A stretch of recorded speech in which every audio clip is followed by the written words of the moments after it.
Hello everyone, greetings and namaste. My name is Luke Elijah. Thank you very much for watching this video. It's been a long time since I interviewed a spiritual practitioner, and today I have my friend who I've known for over a decade, and it's my good friend Teresa Wong. Hello everybody, I'm Teresa. Thank you, Teresa, for agreeing to come to my talk show and to chat and share your offerings and what you do with the audience and the viewers. Could you share with us what it is that you do? What kind of modalities are you offering, and what makes you so special? And as well as how long you've been doing this? Well, that's a lot of questions, right? A lot of questions at one go, so I'm going to attempt that. So I'm Teresa, the founder of Soulistic Clinic. We mainly focus around channeling, and what we love about channeling is that it is actually a form of collaboration with our ascended masters, our spiritual guides, and our Star Nation brothers and sisters. So it's actually a very collaborative environment to actually support somebody's healing journey, spiritual growth journey. So that's one of the things that we tend to do mainly in our Soulistic Clinic. Well, okay, so you're kind of like the channeling expert or the channeling whisperer, so to speak, right? So how did you got yourself involved in channeling from the very beginning? It's actually quite an interesting story. My guides have always been whispering to me to start going into hypnotherapy. And when I did start going to hypnotherapy, I realized that the importance of how it is actually related between hypnotherapy and channeling is actually the ability to go into altered state. Because once you go into the altered state, in the channeling, we are able to then open up the portals and then travel with the portals. That is what channeling essentially is doing, where we actually go into the portal to create space for every different masters or every different ascended beings or spiritual guides to come into the same space. And that's when channeling happens, where they come into the same space within our portal, and then we lend our voices to them to share their wisdom and their abilities to heal. For them to come in to leverage our physical body to then channel their healing abilities to our clients or to the space that we're in. Well, a very common question that people have, right, is they doubt their own abilities, they doubt their own psychic abilities. Are they really channeling? And is it my own voice? Is it my own ego? And who am I channeling?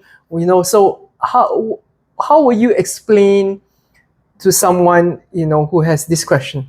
Yes, it's a very good question, because when I'm actually teaching the class to activate and awaken the channelers, that is one of the most common questions.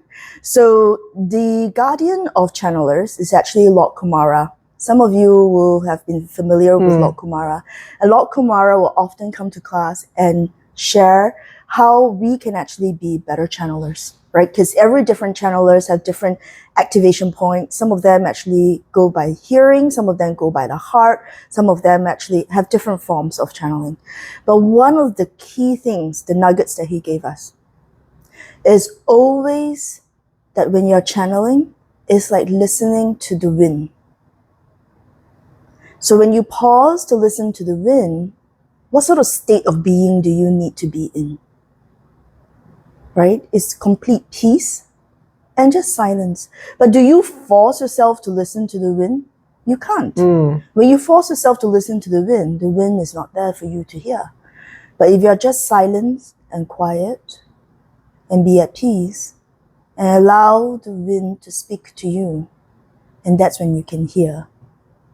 And that is essentially how you get into the state of being able to channel.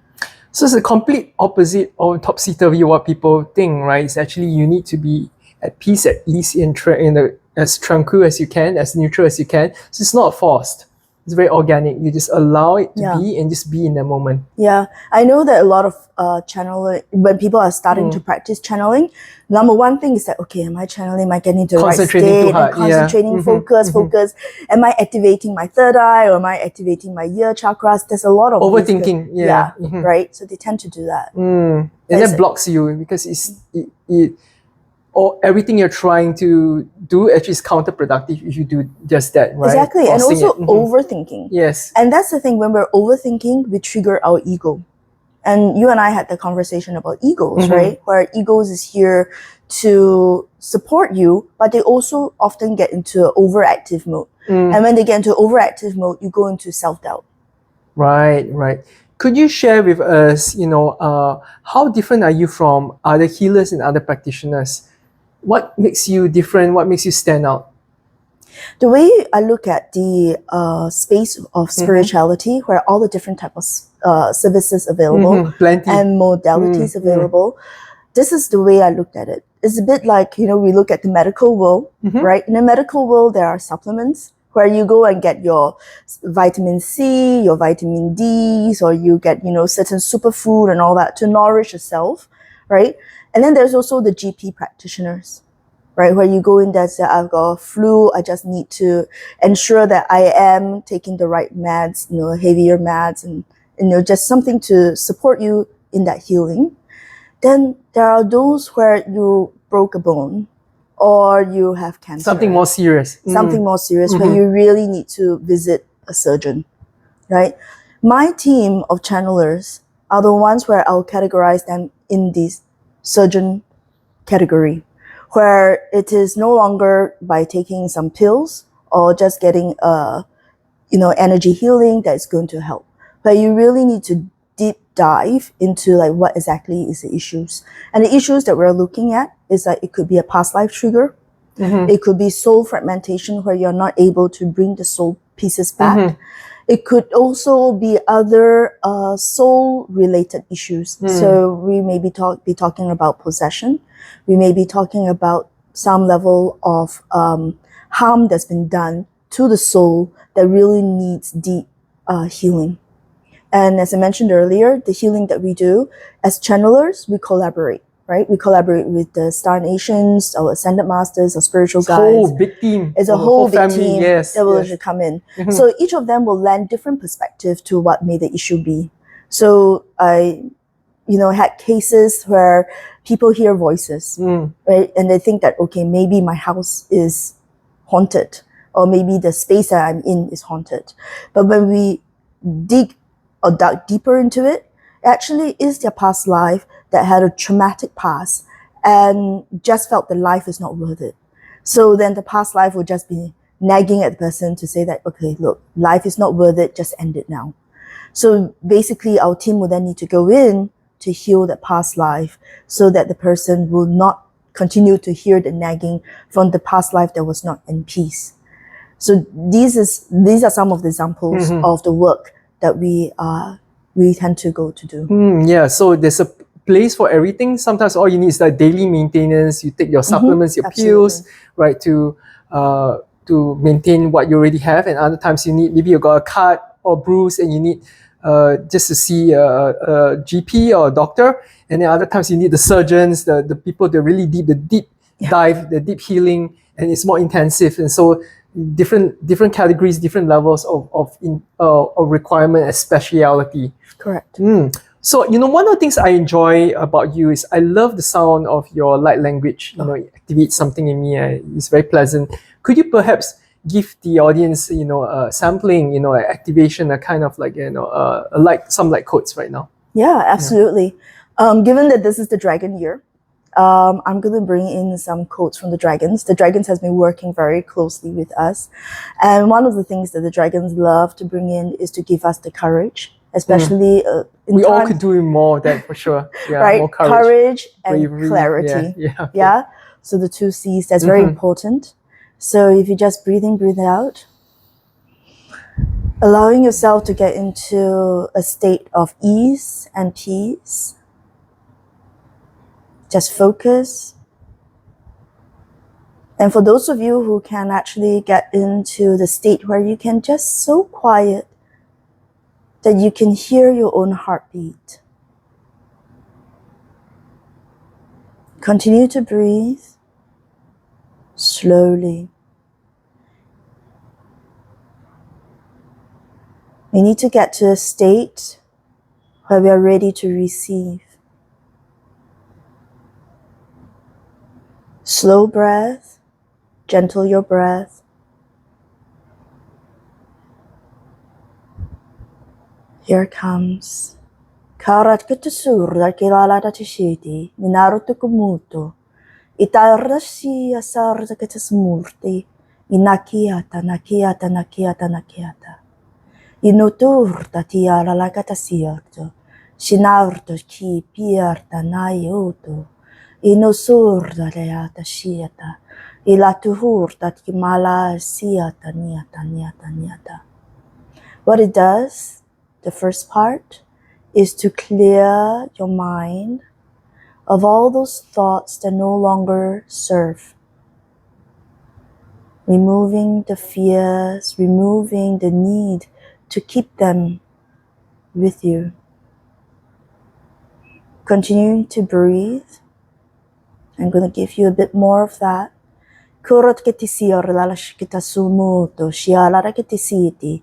Inaktuhur da nalatakasat shir da samarto kiala. Kiala ketisir da malashiti.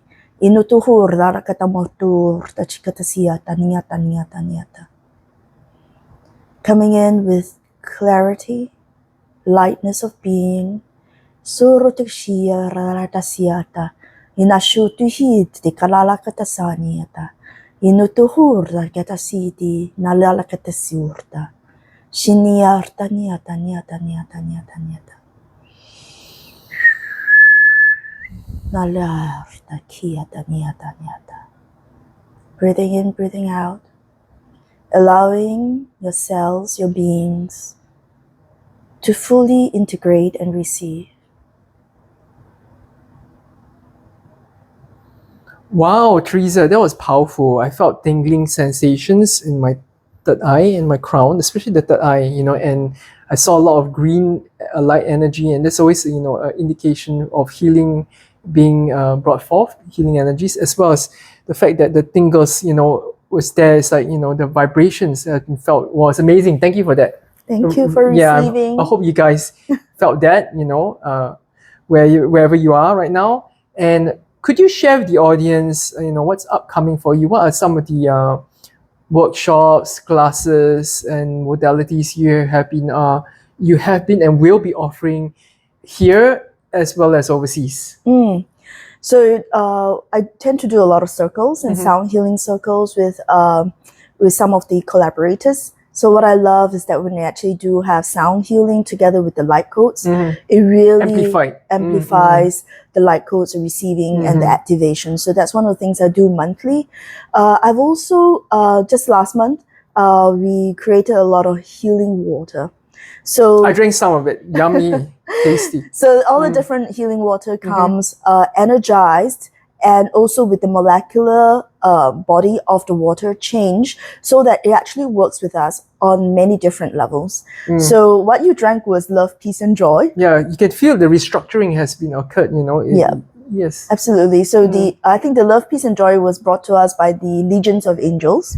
There were also, we had one that was created by Ra for space clearing. But this space clearing was more than just space clearing of our environment. It's also space clearing of our mind, of cluttered thoughts. We also have Violet Ray herself, who created the manifestation water. So there is this whole series of water where people could come and enjoy, because sometimes we just need that extra boost, right? It's a bit like the supplements we talked about earlier. Daily maintenance, yeah. And then next month, what I'm bringing is actually the sacred oil healing. And specifically, when I talk about the sacred oil healing, it's actually for us to collaborate with our oils. Very often when we work with oil, we just expect the oil to serve, right? But in this form, we're actually collaborating, co-creating, and co-healing with the oils. One of the things that came up when we were channeling the oils is that some of the oils actually need to be healed, right? Where the oils didn't have a full opportunity to embrace their whole essence, and they want to have their opportunity to serve in their full essence. So one of the things that we do is also then heal the oils and collaborate and make the oil our own to serve in the way that we want to serve. Especially as healers, we tend to use the oil for many different reasons, especially for those that need use the oil to enhance their spiritual connection.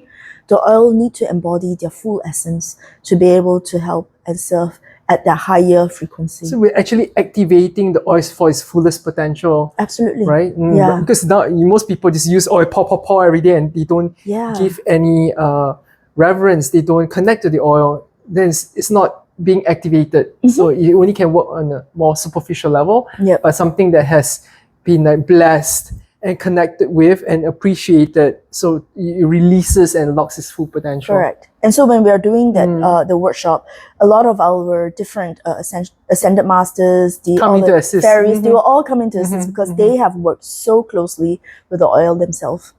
Wow, wonderful. Where can the audience go to connect with you, contact you to find out more about your offerings and your workshops? Yeah, the easiest way is actually to go to my website called Soulistic Clinic. Soulistic is Soulistic, and then CLINIC.com. Soulisticclinic.com, and that's where you'll find a lot of information about the circles, the workshops, and how to contact me. Wonderful. Thank you so much, Teresa. Thank and you. I'll be placing her video, her link inside the video description feed below. So feel free to click on it to contact her and to find out more. Right. Thank you so much for sharing with us Thank you, everything. It was Luke. very, delightful to see you again.